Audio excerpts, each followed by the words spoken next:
It's a producer tag.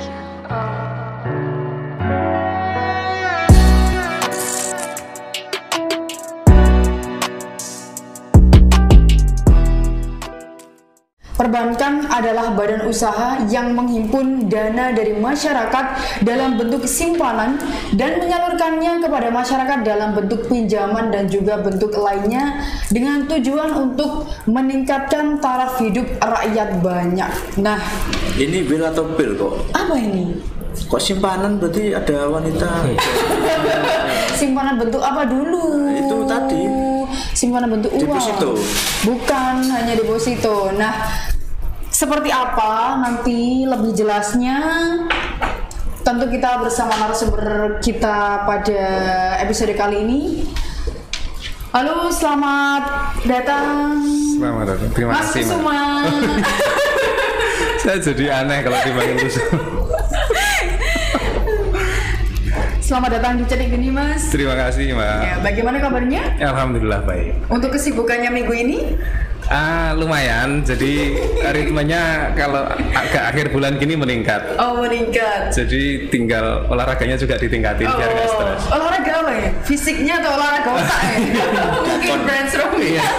Karo catur. Brainstormnya mungkin. Nah, Mas Kusuma, sebelum kita ngobrol lebih lanjut tentang perbankan, ada sesi yang harus dilalui nih, Mas. Siap. Apa ini? Namanya sesi pantik api. Wah, kayak debus ya. Nah, di sesi ini Mas Kusuma ada 10 pertanyaan Baik. dengan 2 pilihan kata Baik. yang harus dipilih Mas Kusuma salah satu Baik. dan dijawab secara cepat. Boleh. Nah, semacam pretest. Tes. Siap. Iya. Ada gini ya. Nggak ngomong tadi. Memang ini supaya iya. Sorry. Kalau ngomong nanti malah nggak jadi hadir di sini. Soalnya ada pretestnya. Soalnya sulit sekali. Sangat sulit. Ya begitulah cewek suka maksa-maksa. Langsung saja akan dibawakan oleh Kang Mas Pito. Oke. Siap. Sudah siap ya? Siap. Ada 10 pertanyaan, dipilih salah satu. Yang pertama, industri atau keterampilan? Keterampilan. Laba atau profit? Profit. Saham atau campuran? Campuran. Deposito atau tabungan? Tabungan. Lelang atau negosiasi? Negosiasi. Kebijakan atau sistematis? Kebijakan. Inflasi atau flat? Flat. Defisit atau surplus? Surplus. Trust atau honestly? Honestly. Yang terakhir, kredit atau debit? David. Lebih suka debit daripada kredit ya. Biasanya kan seneng-seneng kredit gitu. Sudah ada indikatornya ya, saya termasuk pribadi seperti apa gitu. Iya. Dengan melewati 10 pertanyaan tadi. Iya. Sudah ada gambaran sedikit dari narasumber. Ada siksanya dikit. Mas Kusuma. Mas Aru aja boleh. Oh, Mas Aru. Oh, lebih itunya Mas Aru ya. Mas Aru. Di perbankan kenapa lebih memilih debitur daripada kredit? Sebenarnya kita sama, Mbak. Jadi kalau kita seperti yang tadi prolog disampaikan, menghimpun dan menyampaikan. Betul. Jadi kita harus berjalan di dua kaki ini harus berimbang. Kalau kita salah satu pastinya kan jadi timbang. Kita ngambil aja. Justru kalau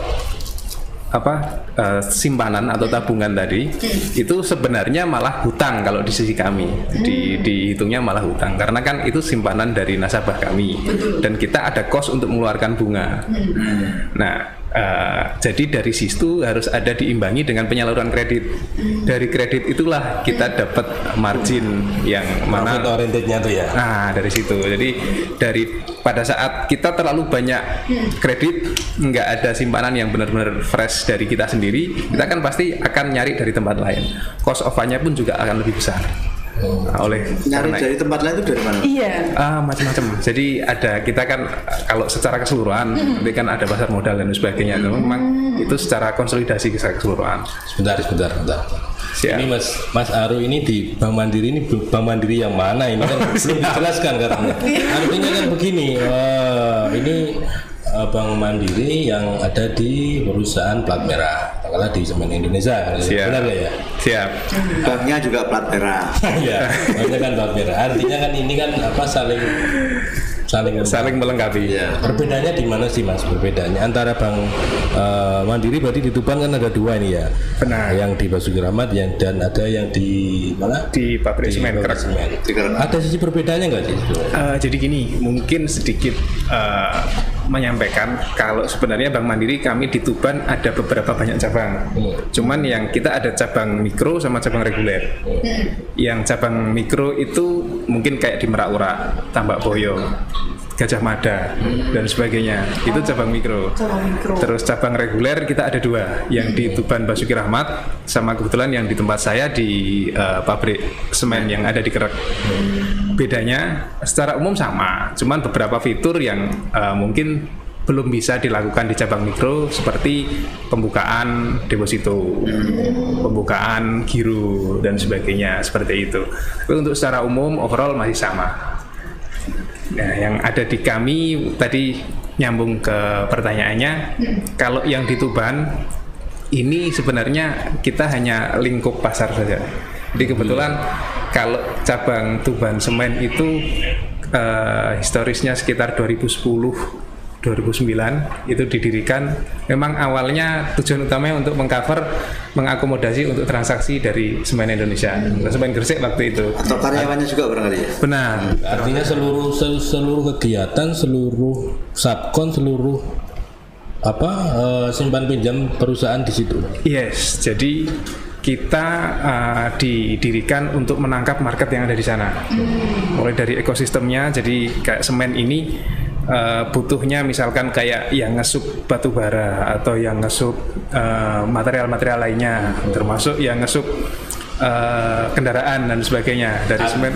Artinya dari supplier dan kontraktornya juga kan? Supplier, kontraktornya termasuk ini distributor semennya. Oh begitu ya. Jadi outputnya nanti kemana produk ini akan dipasarkan. Distributor semennya pun juga diharapkan bisa kita akomodasi untuk kebutuhan korban kayaknya. Selain karyawan, berarti kan perusahaan subkon itu juga bisa mengajukan kredit di jenengan itu? Bisa. Caranya mungkin gimana? Jadi gini, kalau yang karyawan otomatis udah ini ya, kalau sudah payroll kita yang sempat tadi kita singgung ada namanya kredit tanpa agunan. Nah ini yang menarik tanpa agunan, nanti mungkin kita elaborasi lebih jauh. Mata kita sedikit ini kalau tanpa agunan. Tapi aku malah ngantuk. Atau terlalu serius? Enggak, artinya kita terus ini. Ya. Jadi kalau yang subkon dan sebagainya tadi ada 2 pilihan sebenarnya, termasuk kalau yang segmen di bawah 500 kita juga bisa akomodasi, kita kasih kredit usaha mikro, ataupun kalau yang sekarang yang lagi in itu sesuai dengan arahan Presiden setelah pasca Covid kan gencar untuk disalurkan KUR. Oh iya. Itu masih bisa kita akomodasi dari situ. Terus kalau dari sisi yang lain, kalau misalkan limitnya di atas 500 itu kita bisa masuk dengan skema kredit dari segmen small medium enterprises. Itu hampir sama dengan segmen KUM tadi, cuman hanya limitnya saja. Tapi kalau skemanya termasuk ada agunan, BI checking dan sebagainya, itu tetap kita lakukan. Selain itu yang menarik lagi mungkin kalau di kami ada namanya supply chain finansial. Jadi dari sini adalah memang kerjasama atau kolaborasi dari Semen Indonesia Group dengan kami Bank Mandiri secara korporasi di nasional. Nanti kita berikan limit kepada Semen Indonesia Group tersebut. Dari situ nanti mereka akan membreakdown ke bawah. Kira-kira siapa rekanan mereka yang bisa kita berikan pembiayaan dengan skema tersebut. Artinya panjenengan yang lebih selektif maksudnya begini. Rekanan ini Anda yang selektif apa Semen Indonesia ini yang selektif? Dari pihak semennya. Oh, berarti tidak perlu secara detail BI checking dan sebagainya, jadi mungkin lebih simpelnya seperti itu. Karena kita sudah kasih limit secara platform global. Nanti mereka yang menentukan kira-kira yang subkon ini atau turunan di perusahaan ini dan sebagainya yang bisa menggunakan ini. Berarti semacam rekomendasi begitu ya? Semacam rekomendasi. Berapa persen itu? Nah itu kalau kita ngomong konkretnya beragam. Karena Variatif berbeda-beda, ya? variatif. Bisa dijelaskan salah satu contohnya. Misal gini, ada yang untuk fasilitas, karena semen sendiri pun nanti di breakdown lagi ke anak perusahaan dan lain-lain. Oh iya. Nah, per anak perusahaan itu nanti beda lagi, termasuk jangka waktu untuk rate-nya. Jadi secara simpelnya gambarnya seperti ini. Misal subkon di sana dapat kerjaan dari semen, terus dia dijanjikan untuk cair setelah 6 bulan. Kayak gitu. Dengan surat rekomendasi dari semen atau dari anak perusahaan, mereka bisa bawa ke kami melengkapi persyaratan yang sudah kita tentukan bersama. Kita bisa cairkan nggak sampai 6 bulan. Nah, nanti hitung-hitungannya tergantung berapa hari yang akan kita bayarkan lebih dulu, yang nanti selanjutnya akan kita tagihkan ke semen. Jadi memang variatif, Biasanya kan orang memberi pinjaman itu kan katakanlah kita PO 1 miliar gitu ya. Anda mengucurkan berapa ratus juta? Sesuai dengan yang surat rekomendasi tadi. Wah, 1M berarti. Misal kalau ada dari rekomendasinya tersebut disampaikan 1M kepada kami, mereka sudah melengkapi dengan persyaratan yang kita persyaratkan, nanti kita hitung ketemunya diskon sekian, mereka sepakat, kita kucurkan. Wah, Mas mungkin enggak biasanya kalau misalkan dapat ini ya, ada subkon dapat pekerjaan 1M misalkan. Terus dari semen kan ada rekomendasi ke Bank Mandiri. Benar. Nah, Mandiri akhirnya kan mengucurkan anggaran yang dana yang 1M tadi di depan kan otomatis. Benar. Ada enggak peristiwa misalkan subkon ini ternyata sudah dicairkan, ternyata dia one prestasi gitu. Jadi gini Pak, kalau one prestasinya nanti kaitannya dengan semen. Oh ya, Jadi memang dari Semen Indonesia Group akan menyeleksi dari subkonnya sendiri. Jadi mereka yang memfilter gimana mitigasi resikonya ini, gimana ceritanya agar tidak sampai investasi. Dan kita nggak ada kaitannya dengan nasabah tersebut. Jadi pada saat kita bayar, kita nagihnya ke semen.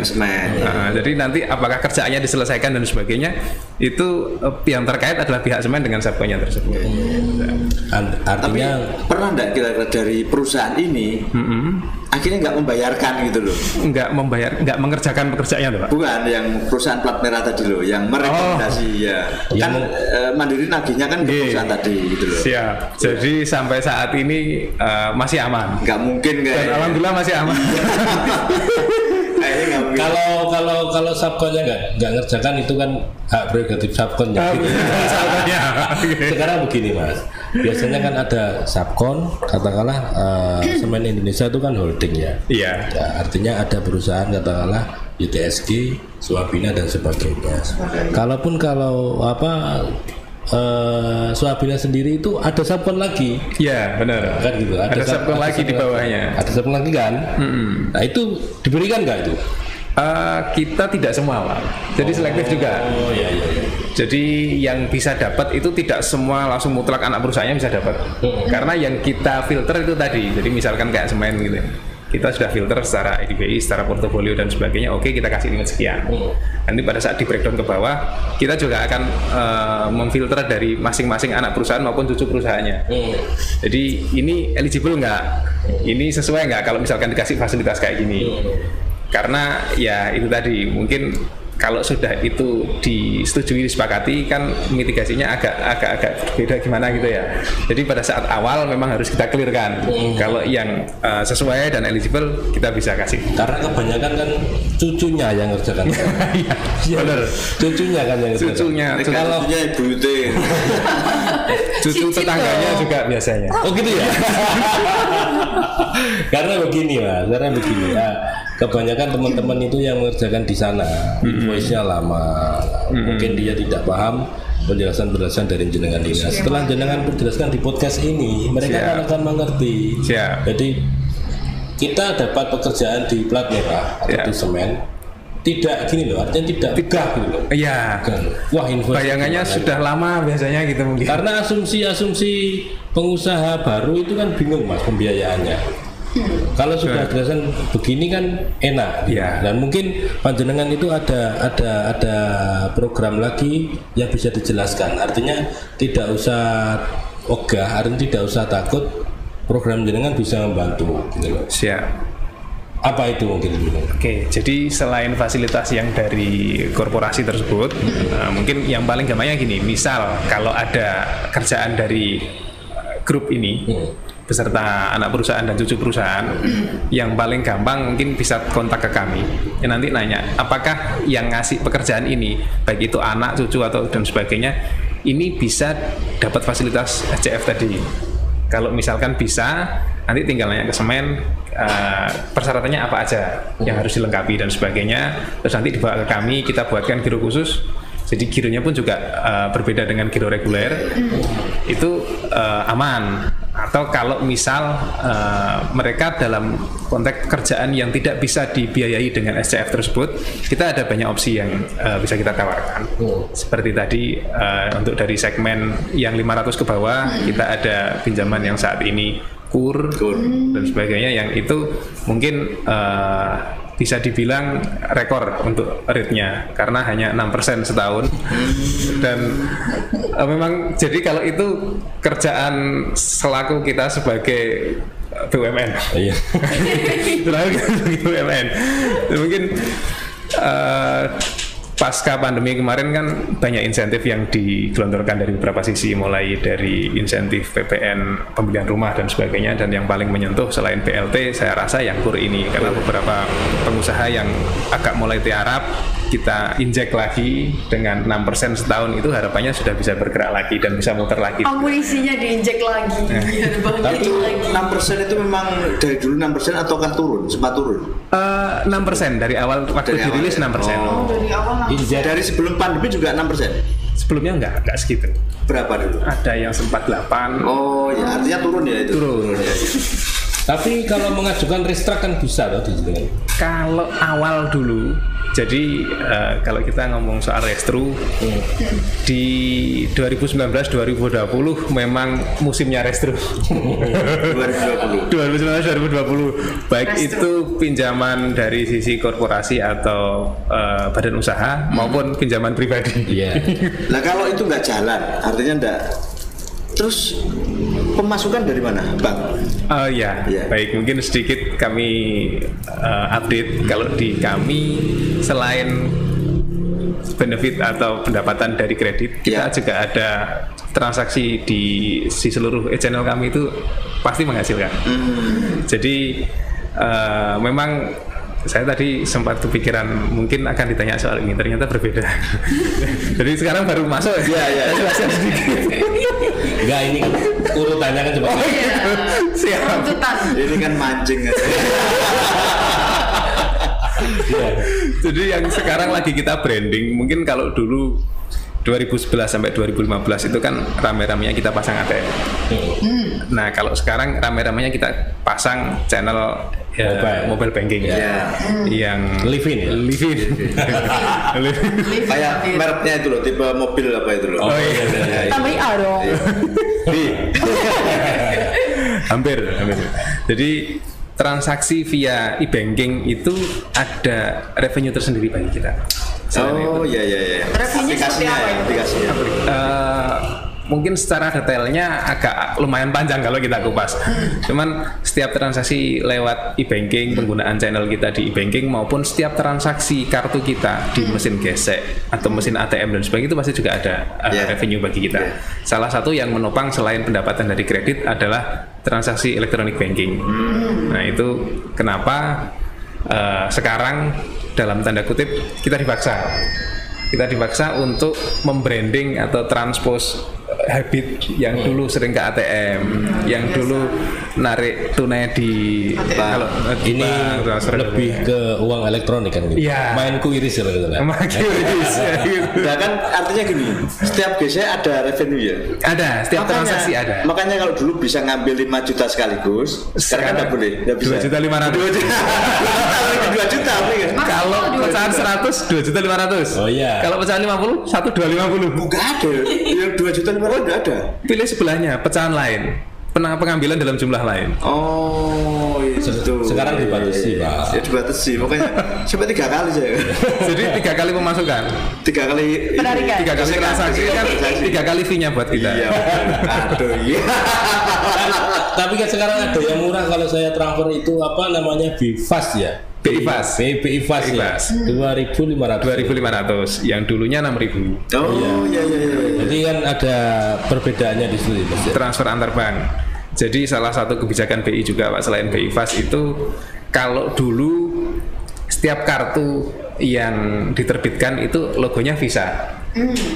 Visa ini kan istilahnya bukan dari kita. Terus beberapa waktu yang lalu BI juga sudah menerbitkan kayak semacam seperti Visa tersebut, jadi jaringan yang bisa memfasilitasi namanya GPN, Gerbang Pembayaran Nasional. Itu secara cost juga lebih murah, termasuk yang paling baru produknya adalah BIFAS tersebut.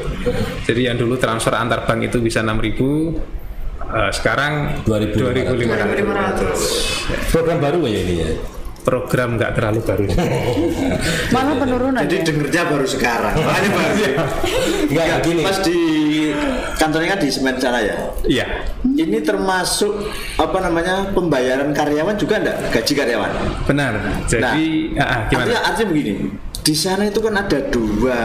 Nah, ini apa cocok. gak royokan gitu. Kan sama loh, Iya. juga kan. Jadi kebetulan kita saudara, Pak. Oh iya. Jadi kebetulan kita saudara. Berkompetisi. Ya saudara sebut. Kalau dirunut-runut ke atas istilahnya sama. Sama. Ya kita berempat juga saudara, Pak. Tapi kan nggak tahu motifnya masing-masing. Kan gitu. Jadi kebetulan memang dari awal sudah ada ini masing-masing, Pembagian. sudah ada bagian masing-masing. Proyeksitasnya ya. Mereka sebenarnya kalau dari Semen sendiri pun dibebaskan. Mau milih yang mana gitu. A atau B, monggo. Jadi kita bersaing secara sehat. Kita tinggal sampaikan aja kalau di sini benefitnya gini dan sebagainya. Tapi kan itu nasinya di piring yang sama gitu. Iya. Mulu piye royokan. Enggak. Saya mau tanya apa ini kok sensitif enggak berani. Aman. Gini. Enggak, pertanyaan lain aja. Kalau udah ini kan diedit gitu. Boleh saya jawab enggak? Karena begini, Mas. Di situ kan berarti kan saya lihat ada KPR ya di situ. KPR ada. Artinya perumahan khusus karyawan Semen perusahaan itu. Siap. Atau umum barangkali. Atau umum nggak ada? Umum bisa. Umum bisa. Tapi banyak mana ini? Pastinya kan banyak karyawannya situ kan. Porsinya. Jadi kalau di kami kebetulan untuk KPR ini kita tidak terbatas hanya untuk karyawan. Dari Semen. Jadi secara produk kita bisa mengakomodasi semua karyawan baik yang gajinya di kami maupun yang tidak. Tapi memang ada beberapa kelebihan, misal rate, terus persyaratan dan sebagainya yang mungkin lebih disederhanakan atau lebih dimurahkan jika sudah rekening payroll-nya di kita atau masuk perusahaan dalam selected company yang tertentu yang sudah kita seleksi dan sebagainya, itu secara rate biasanya lebih murah. Tapi resiko KPR enggak lebih banyak, Mas? Artinya kan saya lihat bukan kepada saya, beberapa di antaranya kan ada yang stuck, ada yang lanjut. Itu bukan orang lain itu. Bukan dari saya, Mas. Itu curhat. Aslinya Artinya kan begini kan ada beberapa yang apa Lanjut lancar. Ada yang lancar. Sampai akhir hayat lancar. Ada yang risau. Ada nggak Mas di situ? Ada. Jadi ya memang itu akhirnya kita butuh bagian restru, bagian collection, bagian macam-macam. Jadi yang memasarkan sendiri, yang masarin sendiri, yang menjaga tingkat kolektabilitasnya agar tetap lancar ada sendiri. Nanti kalau misalkan jatuh misalkan telat beberapa hari, ada yang handle sendiri dan sebagainya. Secara keseluruhan tidak hanya kredit dari KPR saja,